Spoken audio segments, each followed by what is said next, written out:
Welcome to the webinar. I'm Shannon Harada, your host and founder of Marketplace Seller Courses, online courses, resources, and tools for brands, manufacturers, and private labels selling on Amazon.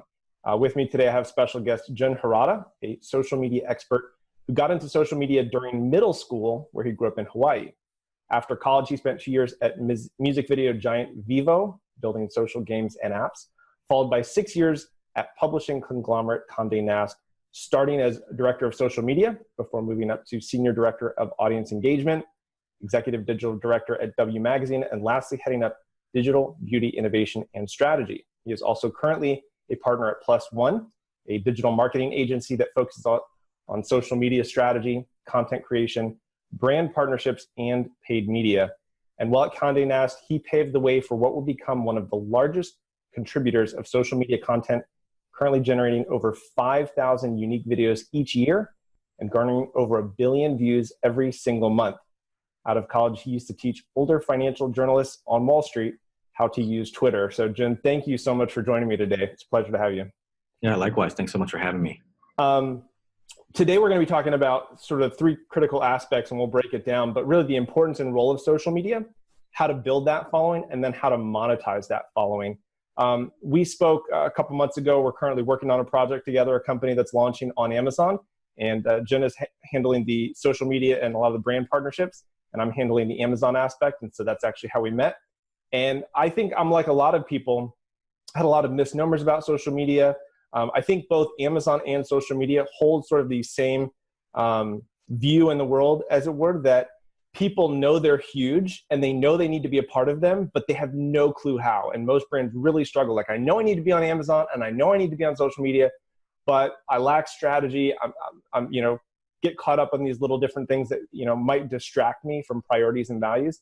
And I think that, collaboratively, we both handle those arenas really well, that we take a really complicated world, we break it down very simply, and we make the strategy applicable, and we give people actionable steps to help them execute and grow and build their audience in a way that's going to generate ROI, that's going to make an impact on their business. And so I learned probably more in 45 minutes in our conversation than I had in the previous 6 years on social media. Absolutely blown away. I've been super excited. So you're going to want to stay tuned. But let's go ahead and start with that first aspect of, can you break down for us the importance and role of social media today and what that looks like? Yeah, I think to your point, it's kind of, where the momentum has gone. Everybody knows that social media is big. We talk about Facebook consistently. We talk about Instagram consistently. WhatsApp even has started to come into the conversation, et cetera. But when it comes down to figuring out what to do on social media, I think similar to a lot of new media platforms, you have these early adopting kind of experts that disseminate a varied kind of idea of how to build success. And we see a lot of experimentation in these first early 10, 15 years that then create a lot of false positives in terms of what to do and how to grow. And, I think the classic thing that's still brought up today is you hear a lot of agencies talk about post timing, when to send your posts. And pretty much every single platform has gone to algorithmic, which means you go on Instagram and you can see a post from 3 days ago from your buddy, because Instagram has decided that's when your post should be live at that particular moment for that particular person. So post timing has kind of gone out the window, and agencies still use it as a form of sort of like expertise jargon that I think just continues to sow a lot of misinformation in this space. But ultimately, social media to me, first and foremost, is a tool for expression. It's an expression from one human to another. I think it's important, or in fact, essential for us to remember the human aspect behind all of this. When trying to crack social media, you're trying to crack humans. You're trying to crack human behavior. You're trying to crack, what makes people do things, make decisions, get emotional, et cetera. We've seen the efficacy of social media grow tremendously over the last, handful of years. Facebook's valuation is sort of the marker for all of that in terms of, we went from posting and liking with friends to buying things. And the advertising community on social media has just been growing hand over fist to the point where, it's definitely beginning to disrupt a lot of the traditional digital marketing strategies. So social media is here to stay. It's going to continue to evolve. I think it's going to continue to diversify and get more nuanced. But overall, it really has to be part of any brand's pillar in terms of how they want to get their message across. The demand today from the consumer, in my opinion, is they don't just expect a more transparent brand, which is what we're seeing sort of in the socio-political space, but they expect a more available brand. They want a company that they can engage with. And, we've now grown up with brands for the last 10, 15 years who respond through the internet, but they respond to questions, comments, all sorts of things. And that's just become an expectation at this point. It's been taken for granted that a well-oiled brand can communicate with their constituency. Yeah, I think that's huge. And we see the same thing on Amazon. Again, there's so much misinformation. Yeah. And I think that, like me, a lot of people, again, I knew even for marketplace seller courses, I knew I needed to be on social media. I knew I needed to have a presence.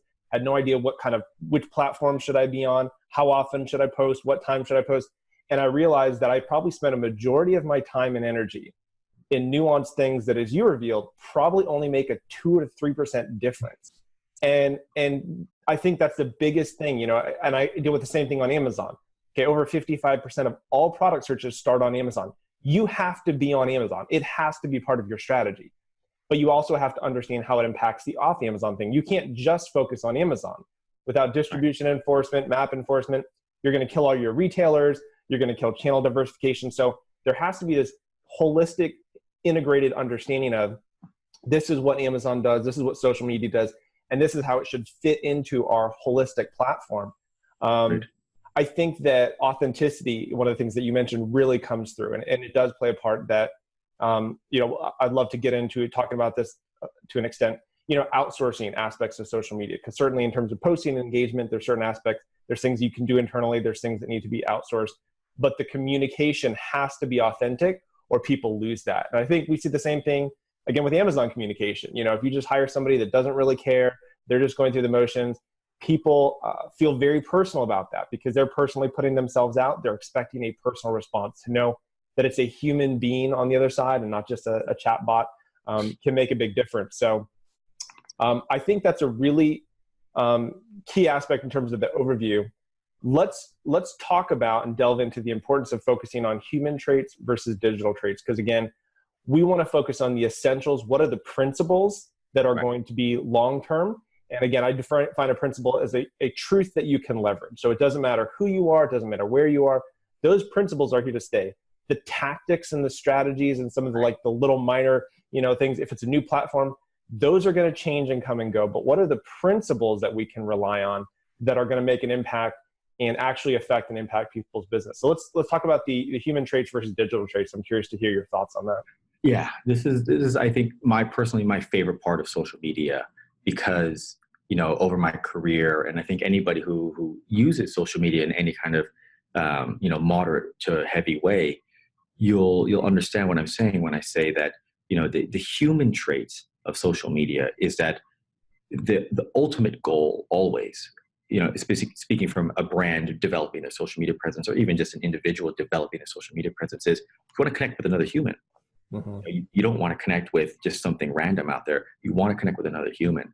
And when you start to think about that as if you're in a party or a room or whatever, the number one most important thing is trust. Authenticity, these words all help to kind of bolster this concept of trust. And I think we throw around trust in a very colloquial way, especially in the digital platform. Do you trust this website? Do you trust this brand? Have an SSL security lock kind of thing. Yeah, exactly. But ultimately, it's do you trust that person? And I think social media is particularly sensitive to that because it is a personal expression for the most part still. And the thing that I harp on most as a founding kind of block, as a principle, is consistency. Mm-hmm. No human being can be trustworthy if they are not consistent outside of social media, right? If you're incapable of saying, I'm going to arrive on a certain time and arriving at that time, or saying, my name is Jun, right, and then maybe the next day it's still Jun, right? Yeah. I lack that consistency. It's the immediate red flag. Every human being has it, universally across culture. Yeah. I don't trust something that's not consistent. If I go to your store and it's open one day, close the next, it's open early this day, close the next day. This day they have this in stock, the next day they don't. The consistency aspect. And that was the thing that you mentioned. Every question that I asked, what time should we post? What platform? You said consistency. And I'd say, well, what about this? And you'd say consistency. Or what about this aspect? Consistency. And that alone, I think, permeates a lot of these disbeliefs and misinformation that's out there about social media. And the comment that you made that stuck for me is, you said the people who have some of the biggest social presence on social media, they're not these huge companies using all these digital algorithms and digital marketing agencies spending hundreds of thousands of dollars. They're teenagers, right? But they have a lot of free time, so they post very, very consistently. Yes. And I think that speaks to the principle that you're getting at to help people understand consistency is the most important aspect. But I hadn't connected that in terms of trust, in terms of why that conveys such an important aspect to the consumer, the end user. Exactly. And when you see a lot of these accounts on social media, the other side of the human component is, again, you have to remember that when you're posting, you're seeing a very myopic perspective of your social media feed. You're seeing all of your posts, you're inundated with your stuff. Mm-hmm. But everybody else in the world is getting you as a fraction of a percent of their daily consumption pattern, right? When you're scrolling through Instagram, you have an amalgamation of hundreds, if not thousands, of data points, individuals, each vying for your attention, not to mention ads that are interspersed into that. Right. So ultimately, you're engaging with that brand or that person, in tiny little bursts throughout the day, throughout the week, whatever. And so, you have to make sure you walk in their shoes when you think about how you're going to be presented. When you get into the tactics of Instagram and the grid and all those things, there are important facets of presenting yourself. But ultimately, when you think about why consistency is so powerful, especially on a platform like Instagram or Facebook, it's because ultimately, when someone's scrolling and they start to see something that's familiar and they start to see something that's consistently showing up, and it consistently makes me chuckle or consistently makes me smile, consistently gives me some new tip. It's hilarious. My 7-year-old cousin is just enamored. He just got on Instagram, and all he does is interesting facts by Jake. He goes on the internet, he figures out a fact, and he shares it. It's totally random, but he does it every day. And he's 7. Interesting facts by Jake. And I've come to really appreciate it. Most of them I know, but some of them are interesting. Every now and again, he surprises me. But what I've come to really appreciate is what he's doing and the consistency with what he's doing. And it gives me something to leverage. I'm like, you know what? I think I know Jake a little better. I think I know him a little better because of how often he's doing this. It seems to speak to something about his character. And those are all the human aspects of what's going on. And they supersede the timing. They supersede even the content. Because what you're doing is you're allowing someone to connect. And that's why you see these meme accounts exploding. You see these theme pages exploding on social media, because what they're leveraging is that very human tenet around consistency and trust. Yeah, the other thing that you had mentioned, and we'll probably get into this in the next section as we talk about content, but having sort of core concepts that you focus on and repeating that. And you can dice it from different angles, different aspects, different strategies. For me, it's, optimizing listings, launching products, and protecting your brand. That's what we focus on. And so that's going to be a good percentage of our content is going to be focused around those 3 aspects. There's enough information to fill 2 years worth of social media posts just with that aspect of it. But it's the consistency. And as you mentioned, there's, Cheddar is one of the things that I subscribe to. I love seeing all the innovative tools and products and stuff that they've discovered. They'll repost the same video over and over. I'm like, I saw that video last week. But the 50,000 people who subscribe, or 50 million, however many it is, half of them didn't see that video last week, so they post it again. And so there is that aspect of core consistency of establishing identity of who I am. This is what I'm about. This is the information I'm conveying. And like you mentioned, if the information is consistently reliable and helpful, then people are going to make you the go-to, for whatever that aspect is. One of my favorite quotes is actually, I believe it's by a psychiatrist. He said, "That which is most personal is most general." And I love that. I worked in film and entertainment, and I always go back to that quote. When people and brands in particular try to reach everybody, Yes. you typically reach nobody. Yes. But if you can go after one very specific demographic, if you can share a very personal story, it can reach everybody. You know, you look at the movies that touch us, you know, Forrest Gump, for example, everybody loves that movie because it's so personal. Its goal was not to appeal to everybody. Its goal was to appeal to like one person in a very, very personal way, but everybody latches onto it. Yeah. So focusing on the human traits versus the digital. Let's get into content creation, and content may only be a part of this, but how to build a following organically and paid. Because I think both of them are part of the strategy, but let's just talk a little bit about that, how to build a following, what that looks like, and all the different aspects of it. Totally. So I think, you know, it's usually the first thing everybody harps on, right, is my following. With social media, it's trained us by showing us those numbers that the following is the marker of success. To this day, still the gold standard. Engagement rates have started to come into play as a marker, but the following is ultimately what people still care about. And if you're building a brand, you know, there are kind of the superficial aspects of a following and the very important essential aspects of a following, right? You want a following so that you can use them to leverage and market to. The superficial aspects might be that they make you look a little bit better or shinier than you are, punching above your weight class, so to speak. You know, both have their place in the world of social media, both have their place in the world of marketing. When it comes time to build that following, though, I think, you know, there really are only two ways to do it. The kind of like the slow and steady way, or sort of like gas on the fire. Everybody usually wants to do gas on the fire. The precursor to that is you got to have fire in order to have gas explosion. And so, you know, it always behooves you to start in the organic style, where you begin posting, you begin finding your niche. And in the very beginning, it can be experimental. It can be a little spotty and varied. And what I tell most of my clients and most everybody I interact with who ask me this question of how to grow is those first 1,000 followers, that might be, you know, if you look at that as the most joyous time of your entrepreneurial career, you might have the most success. Because what you want to do is every follower, those first 1,000, you should consider a personal friend in a sense, which is a really cheesy way of putting it. But if you think about someone who's willing to follow a brand when they're under 1,000 followers, they are extremely motivated. If they're a real person, they're extremely motivated. Yeah. And they're very curious, and they're probably like the most core audience you could imagine. And maybe you never imagined that, you know, this 65-year-old person is following you, you know, who's your core audience. You were wanting to go after affluent millennials or whatever, but for whatever reason, they found you and decided to follow you. You should absolutely engage with them. You should mine them for information. You should build a relationship with them that is the equivalent of having a regular in your cafe. And those first 1,000, you can do that as an individual. You can hit them up on DMs. You can like their posts. You know, you can interact with them in a way that's very personal. And you can engage with them and turn them from being followers and fans into advocates.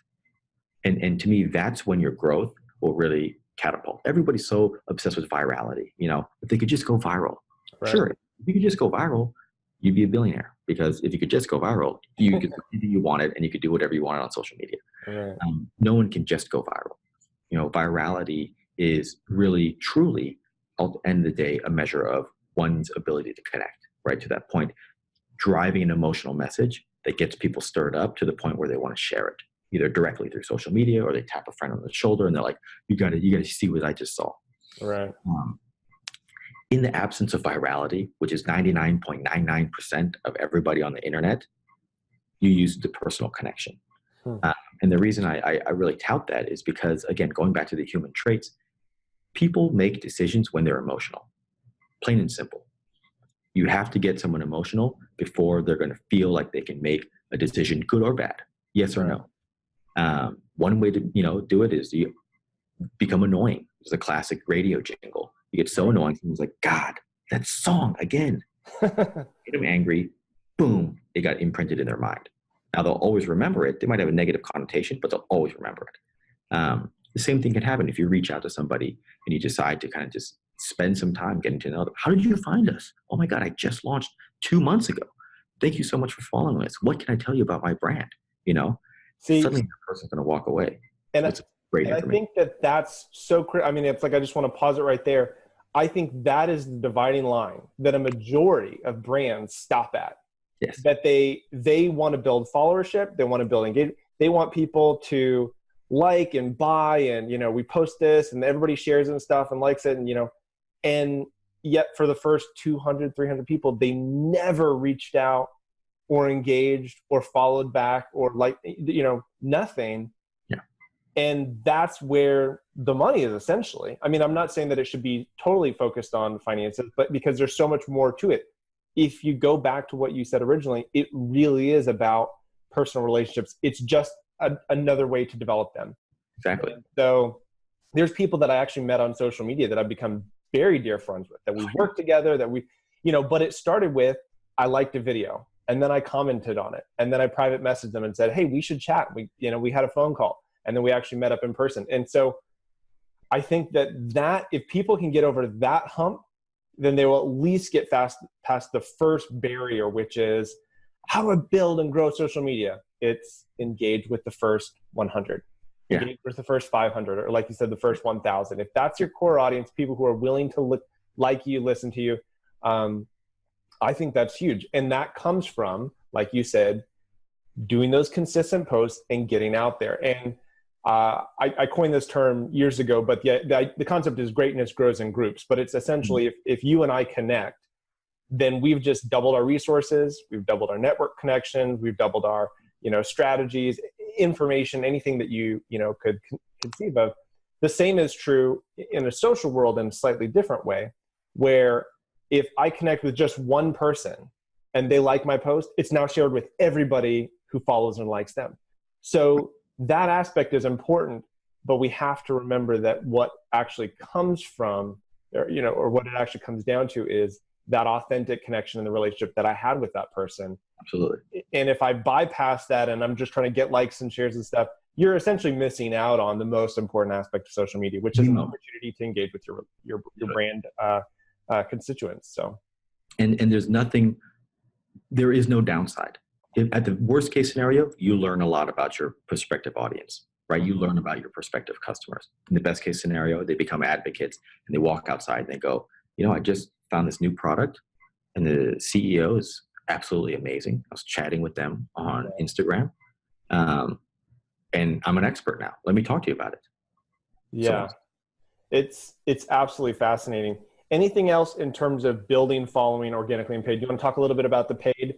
On the paid side, that's when you want to dump gasoline on the fire, and it can be a relatively small fire. It can be something that's modest, but a lot of people use paid to experiment rapidly. But personally, I think you can only really do that if you have a good bankroll. It costs money. It costs real money to be out there spending. And generally speaking, people talk about like, what's my threshold? If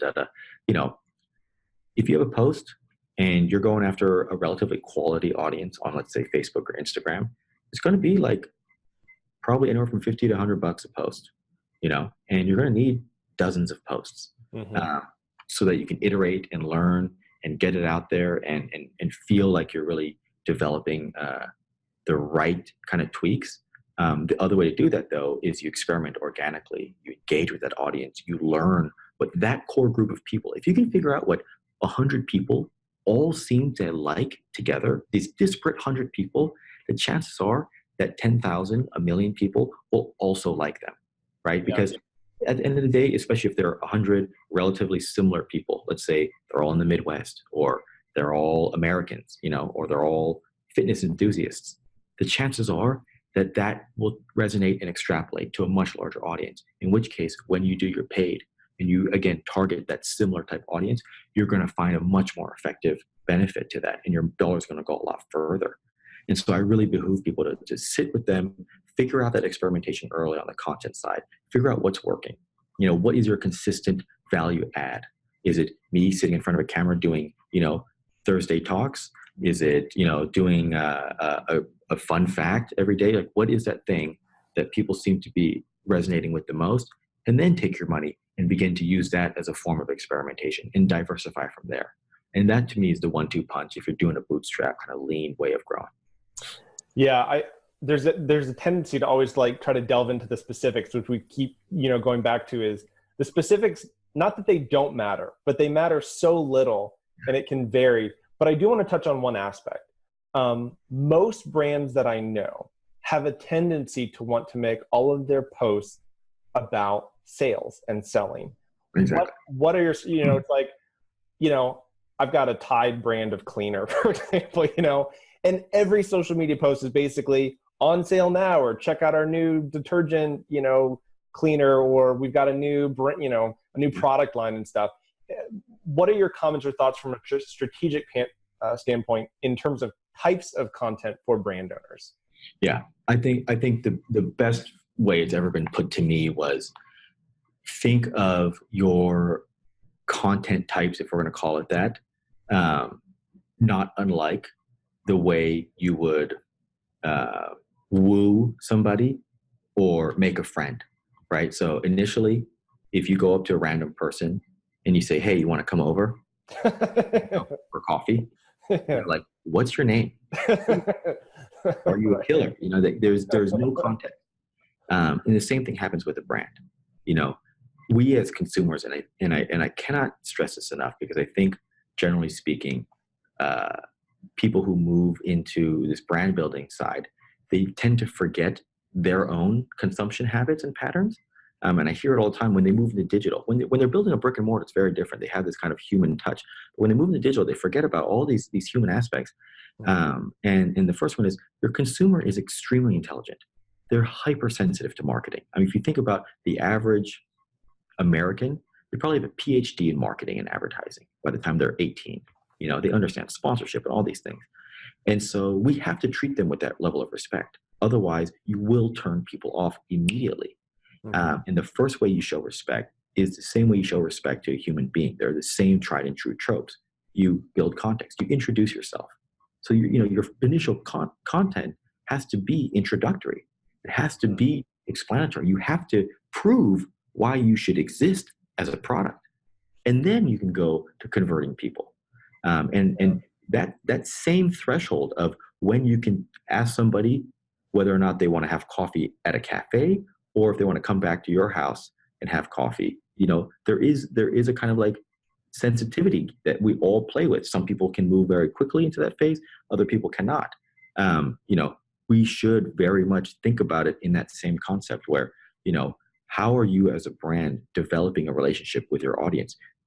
Have you earned the right to ask them to pay for a product of yours? Have you earned that right? And the only way you can earn that right is when you feel like you put out enough context and enough introductions to say, okay, you understand why I'm doing this. And that's why you see a lot of like your Silicon Valley tech brands, they all start off with a creation story, right? When they try to make it formulaic, it's a pretty good formula. You start with a creation. Here's why I started. Here's the impetus for why I exist, which then leads to what exists and ultimately, how it'll benefit you, et cetera, et cetera. So, I think it's the same tropes when you're building content. You can't move very, immediately to sales. And Tide, for instance, is hammering on sales because 40 years ago, they did all the introductory steps, right? Right. Every time they run ads on the Cartoon Network or whatever, they're introducing new kids to their brand, right? They're developing all these ways to create touch points. So they feel like they've earned that right to ask for your money because they're a product that has a lot of brand equity. When you're a new product, you don't have that brand equity. And so you can't just bash people over the head with that. Yeah. So the importance of building brand equity. I mean, you talk again, the parallels of how this exists with Amazon are 100%. Yeah. And I love culture of good. Ryan talks about all these different aspects in culture of good. One of them is take time to communicate your passions, your values, and why you exist, why you belong, what your place is in the world. That makes so much more of an emotional impact than here's a product I created, you should buy it, sell. Exactly. And I think that, again, it has to be authentic, but I think a lot of people we just get caught up in the social media hype and we forget, of course I should communicate my values. If we sit down and become friends, we're going to start talking about things that we value and things that we like and enjoy. And, I always tell people, like, never underestimate the power of BS. And I mean that in this sense only, that when I talk to a new client or a new prospective affiliate or a venture, partner, whatever the case may be, we don't just talk about business. We take a couple minutes and we talk about the weather. We talk about what city. Oh, you grew up over there. Those few minutes over the course of 15 conversations or so is what develop friendships. And, now there's several clients that I know, and I consider them friends, and I've visited them and I've stayed in their homes and stuff. And these are people that started with a business conversation, but we would introduce some of these personal aspects of our lives. Brand equity on Amazon is everything. And we talk about specific ways where you can incorporate your brand story into every single product listing, into the product description, into your seller bio, into your feedback emails. If you don't do that, then you are playing the game that everybody else is playing, which is the lowest price possible. So if I go back, I'm getting a new phone case, I'm just going to go and I'm just going to look up phone case and get the cheapest one with the best stars. That's all I care about. But if you built brand equity and relationship, then people are going to go back to you. And again, I think it speaks volumes to take that into account. The other thing that is a great quote that Tyler Jorgensen has drilled into me from For Sale. And when I was on his Business Ninja podcast, we were talking about this. And he said, people make a decision to purchase something based on emotion, and then they rationalize it with logic.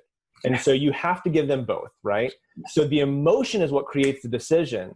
But now I got to go home and explain to my wife or my husband or my partner why I just made this $100 purchase or $1,000. And you're like, no, it's going to be amazing.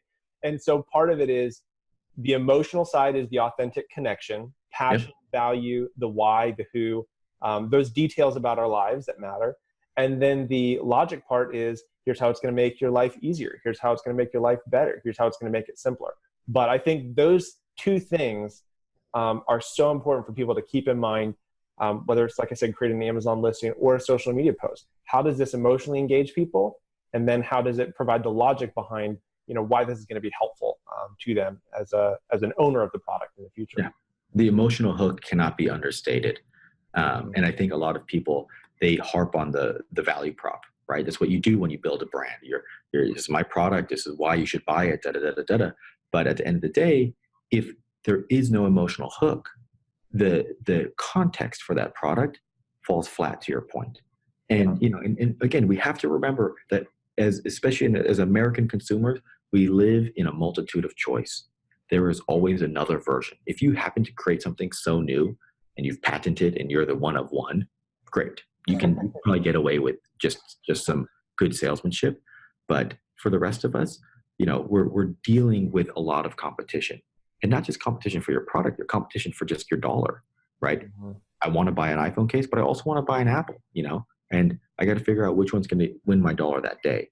And so the emotional hook is what gets started. And then the rationale and the logic of your value prop can come through. And I think it's the same kind of cadence when you're thinking about developing your content. Start with emotional hook, get people interested in you and your brand, and then start giving them the value prop so that it's not just so salesy in the beginning. Yeah. Using ClickFunnels, one of the principles that I learned was the idea of an epiphany story. It's to tell a story of a realization that I came that creates an emotional bridge between my audience and me. And just, once you build that epiphany, once you build that emotional connection, then you can take them on the journey to help them, discover whatever service or product you have. Without that, it just falls flat. It has to be authentic. It has to be real, but it is important. Let's move into talk about, now that you have this following, you've got this audience, maybe you're at 500, maybe you're at 1,000, you've started engaging with people, you've figured out different content strategies, whether it's videos or text or photos or whatever those things are that have created authentic connection with your audience. How do you move into monetizing that following? Again, you talk about organic and paid, but how do you monetize that? And specifically, how do you do it without alienating people? How do you do it without going, hey, by the way, we've built this great relationship, now bye, and not have people go, forget it, I'm out, peace out? I go back to, in the same way, how would you convince somebody to buy something in any setting, right? My friends make fun of me because they always say that I'm pitching something to them. And I usually am, but it's usually something that I've discovered and I'm passionate about. And I tell them I wouldn't pitch you something that I think would hurt you or be a waste of your time or money. Right. And to me, that is how you convey respect to your customer. It's how you convey respect to your friends. We all want to spend our money on stuff. It's why we work. It's why we get money. Yeah. And so, what you're doing is you're helping people to make that choice. And you have to come from that mindset of, I respect my audience. They are not just a thing I'm going to harvest and gain profits from. I need to make their lives better. I need to make their lives more enjoyable in some way, shape, or form. I need to deliver something. Even if you have a cheap bouncy ball, you know what I mean? Yeah. You still want to portray what is happening in that exchange. And then it's not a sell. You know what I mean? And then it's a benefit. Then it's an experience. And so when I think about, when you have that multi-thousand audience or whatever, and you're like, okay, I'm doing pretty good. The engagement's really good. How do I get them going? It's a similar type of approach of when you're trying to convince your buddy to buy that new clean canteen or whatever. You start to work in these steps of convincing. You can't just say, you know what, you should really buy this clean canteen. What's the first person your friend's going to say, why? Why should I buy it? And so then you start back at square one and you begin to explain why. And it's the same process, where we want to, offer you something and, please come to our website to learn more, right? That's like the classic, easy 1-2 step. Make sure you have something on your website, though, that fulfills that promise, what you're going to make. Maybe you made a blog post, or maybe you did something, or you just have a nice image or whatever. Come visit our website. We think you would really like what we have to offer, or come visit our website. We know we have what you're looking for, et cetera. They're like the easy steps that people use in terms of language, but ultimately coaxed all up in there is a promise that you're going to benefit them somehow. And so you really want to focus on that benefit. One of my favorite quotes is by a leader, and he says, people are willing to listen to you and give you the benefit of the doubt when they believe that you want more for them than you want from them. And I think that probably encapsulates exactly what you're talking about. I think Andy Stanley was the one who said that. When people believe that you want more for them than from them, they're willing to give you a benefit of the doubt and listen to a lot of things that you have to say that they might not otherwise. And I think that's really true. You can say the exact same words, but the feeling is different. The tone is different. I want you to do this, but not because it benefits me. I want you to do it because it benefits you. And the funny thing about selling, we talk about this all the time. I use probably 20 or 30 different software tools, right, to run my business. And I love all of them. I'm probably going to write a blog post at some point or a LinkedIn article that says, like, here's the top 20 tools that I use all the time that, save me tons of time and energy. Now, there's some that I might be an affiliate for. And I think sometimes people feel guilty, like, I'm trying to sell you this because I'm trying to get something out of it. A lot of affiliate stuff, you're like, I would pitch it if I wasn't an affiliate, if they didn't have an affiliate program, but they offered it. So, it makes sense. But you realize when you go out in your day-to-day life, if you experience something, you're like, oh my gosh, you have got to try this service. It changed my life. It's so much easier. Just talking about that, you're not even selling people. You're not even telling them that you want them to buy. You're just saying how amazing it is. People go, oh my gosh, what is it? Like, how do I get that? How do I find that? I try to sell people Honda Odysseys all the time because we have one. It's like the most amazing minivan ever. I have no stake or no stock in a Honda whatsoever. It's just a really great vehicle. And I believe that people who buy them are going to be better off. So I think that that's certainly, an angle to come from, is that when you want more for somebody than you want from them, it makes it easier. And it makes it easier when you're trying to find content. It's like the hardest thing is to make content on social media. That's the hardest thing.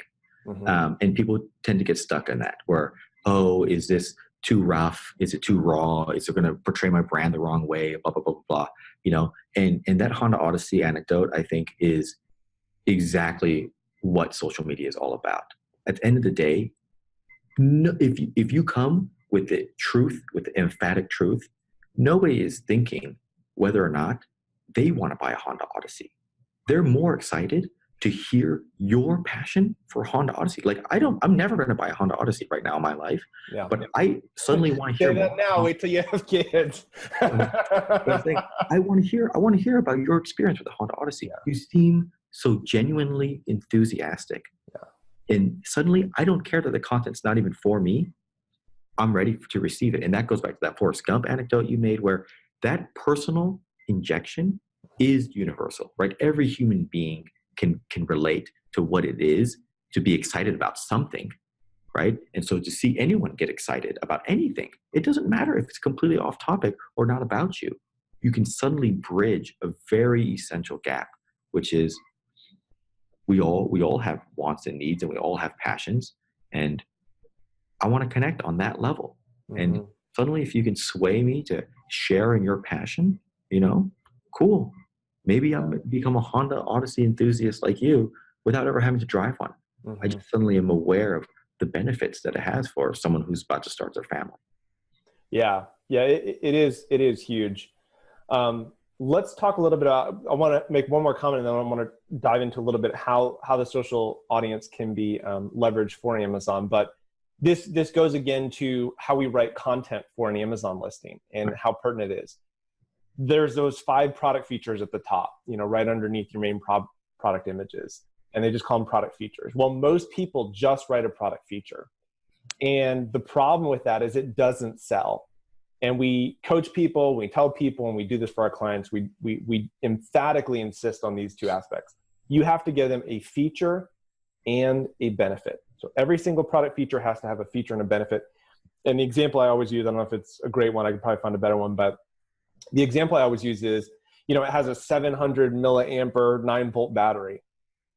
So what? Nobody cares. But if you say it's a 700 milliamp 9-volt battery that can go 1 week without a charge, allowing you to take it on a road trip, boom, you just made the sale. Because you just showed me how you're going to make my life easier. Exactly. And I'm assuming the same is true with social media, that if you focus on the feature of your really cool product, that's great, nobody cares. But the benefit, it's like, oh my gosh, you don't even have to sell me. I sold myself because I want that benefit. Exactly. You don't have to come out with every single social post as a sale. I just get sick of that stuff. I just unsubscribe, I unfollow, and every single thing is like 15% off. And I think brands that are struggling to cross that very first threshold that we talked about of engaging with people, looking at it as a human medium, that's all they know how to do is sell. Like we basically tapped out our audience. It's dead now. And the answer is, yeah, you kind of did, but it's self-inflicted. So focusing on features and benefits, you allow them to to sell themselves. You're just telling the stories. If you can tell 100%. Stories and you can get social stories, and there's been some really cool examples that we've had with customers who engage with us on different social media channels, different companies that I've worked with, that they go, oh my gosh, this is such a cool product. You're sold out. I wish I had one. And we find a way to get them one. And they go, this made a difference in my child's life. Wow. I'm working with a company that I'll mention, Kips. It's called Kips. And it's a granola bar. And the cool thing is it was created by a mom who had a son who had allergies to so many different things. And she just wanted to give him a healthy snack that wouldn't put him in the hospital. So she created this granola bar that's free of the top 8 allergens. And she's put it on Amazon and she's getting it out there. It's like, that's such a cool brand story. And I'm like, you don't have to worry about selling it. Just give people the product. Once you expose them to it, they want it. They're dying. There's thousands of moms out there who are hitting the exact same pain points. So now let's talk about how we bridge that gap and how we use our social audience to then let people know this product, the solution to your problem, is on Amazon. Let's talk about that, bridging that gap. Yeah, I think actually that's perhaps one of the cognitively simplest steps in social media.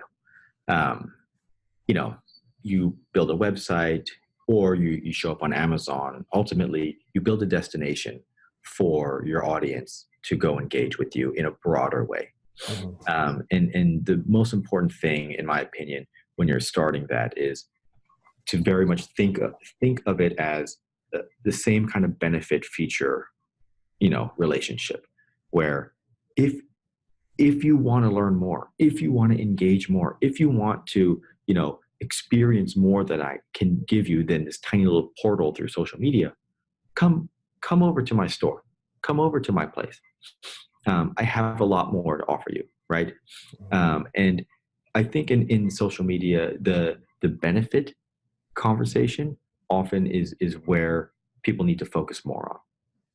And 100%. because social media is such an emotional lane. You know, when you think about most of the time people are looking at things, they're trying to get distracted, they're trying to be entertained, they're trying to laugh, just trying to turn their brain off for a little bit. Rarely does anyone just go on social media and say, oh, I wonder what the world's up to today. You know what I mean? Like, I want to learn something. No, if they're brainiacs or whatever, they're following nerdy stuff or what, you know, on social media, but it starts as an entertainment experience. And so when you get someone to stop at your post or stop at your profile, and then you're saying, and I want to convert them to Amazon, it's the same relationship of, why am I going to Amazon? You know, why?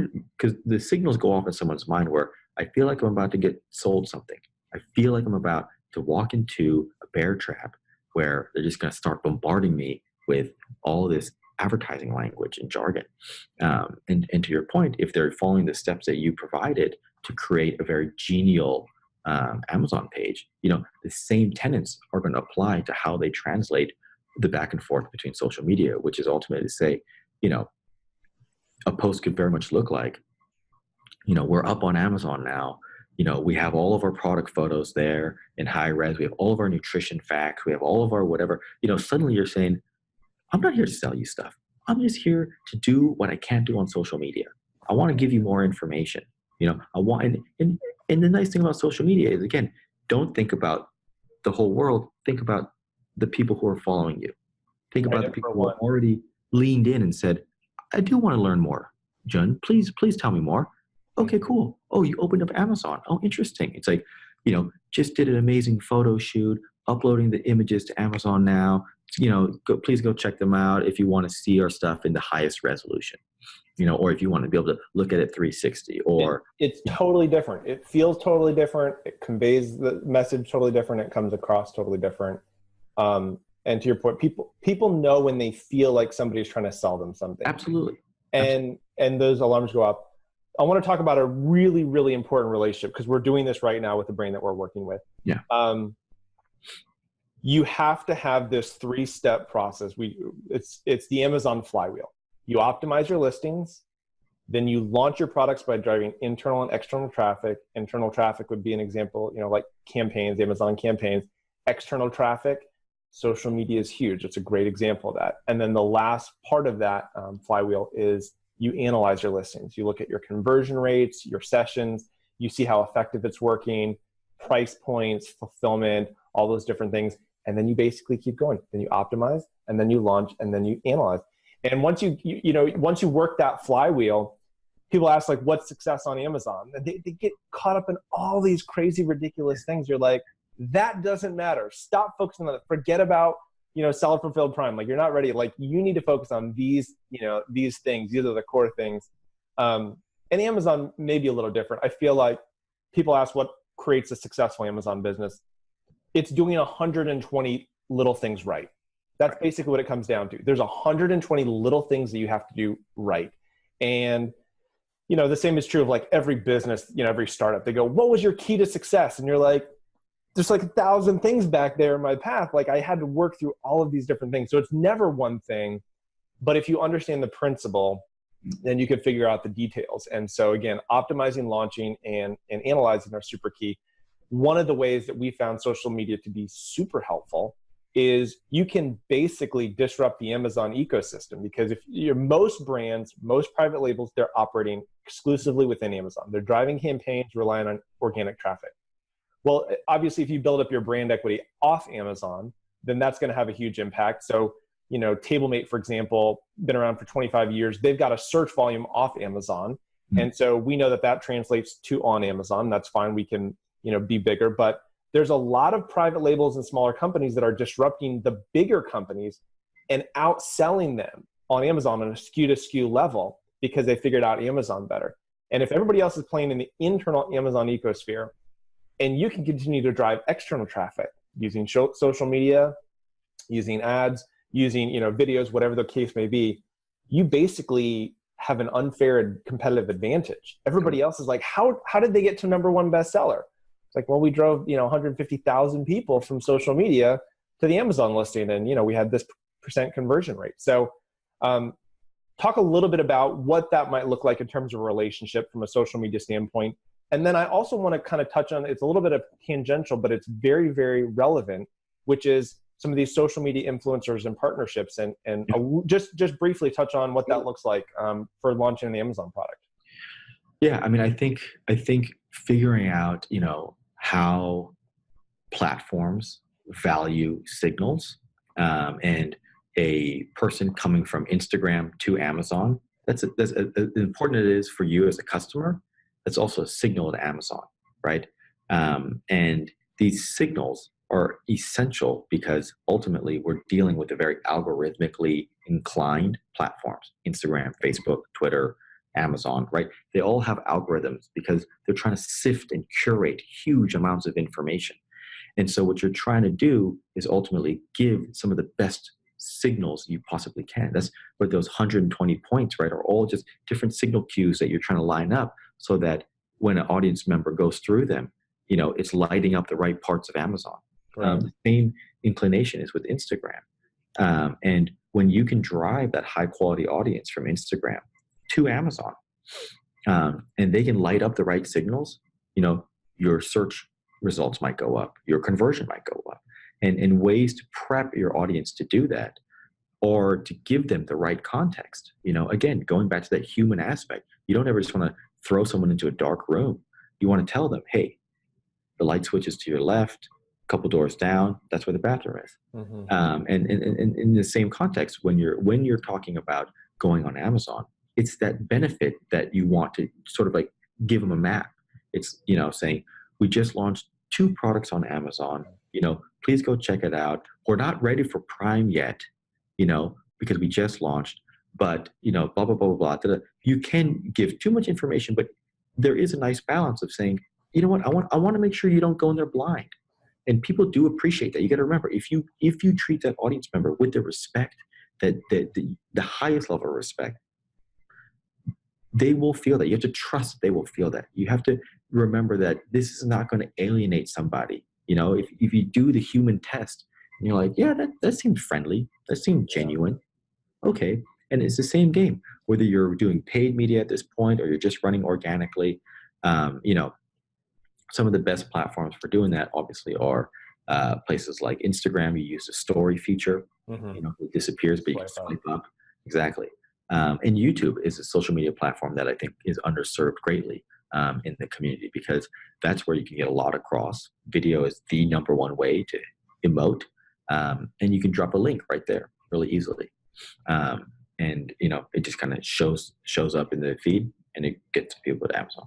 Yeah, a couple quick thoughts. One is Casandrinos olive oil. When Tony Casandrinos launched, their big announcement on social media was, hey, we're on Amazon now, right? It doesn't feel salesy at all. It was, you guys, they actually sent out a survey and they found out that 55% of their audience wanted to buy the product from Amazon. Well, that's what the data shows. So all they were doing was saying, you guys want to buy it here anyways, let's let you buy it. Well, that creates a snowball effect. Yep. And you drive your audience there, and that leverages to Amazon's 300 million plus customers. And people go, why would I ever drive my social media traffic to Amazon? Well, that's why. You're never going to have 300 million people visit your website, but there's 300 million people who have accounts with Amazon. Yeah, exactly. So you're leveraging a small part of your audience to make a difference for Amazon. So I think that can be really simple. Hey, we just launched our new product on Amazon, to your point. And that can be really exciting. Or, hey guys, we happen to have an Amazon sale going on. You can use this coupon code on Amazon. One technical thing that's really helpful for people to note is if you have brand registry in a storefront, you can include a source tag. And so if you use a custom link, bit.ly link or a short link, you can actually direct people to that storefront link, and it allows you to track traffic. So it's really, really helpful, but it all goes back to registered trademarks. But overall, I think this has been so helpful, Jen.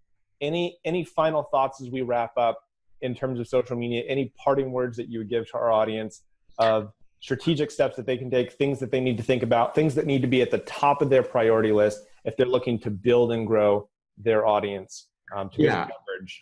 And I think I'll touch, really quickly on the influencer portion and stuff like that. But, I think that's a growing part of the social media conversation. Influencers are a thing. The data shows now that the most efficient way to spend your money is with micro influencers versus macro influencers, especially for startups. Micro influencers tend to have a much higher engagement rate. They might have a much lower population, but the truth is, just like a new brand, they have a very, very focused audience who suddenly are very attuned to what that person has to say. And you're going to get them at a much, much less price in terms of what they need in terms of compensation. So I think it behooves people to look for the influencers that have a really, really great message, and the engagement rate should be relatively high. 3 to 5 to 7% of their follower base should be liking and commenting on their stuff, and that's an easy calculation you can do. And that's what will tell you someone has a healthy audience and a healthy following. Whenever anyone does anything with influencers, I always say it's a relationship. Talk to them, ask them the right questions. Where's your audience located? Can I see a screenshot of your analytics? Can I get some sort of information so that I know that we are in fact aligned? Give them all the information. Say, this is what my product does. This is who it's for. This is the benefits of it. This is what I think. This is why I think you would be interested in pushing my product, etc. And make sure there's really, really, really strong alignment. The stronger the alignment, the faster that sale will happen with influencers. And if you're going that route, maybe instead of paid media for the time being, it can be really helpful because you're getting content made and you're getting marketing distribution all in one stop. So there's a lot of efficiency with going to influencers.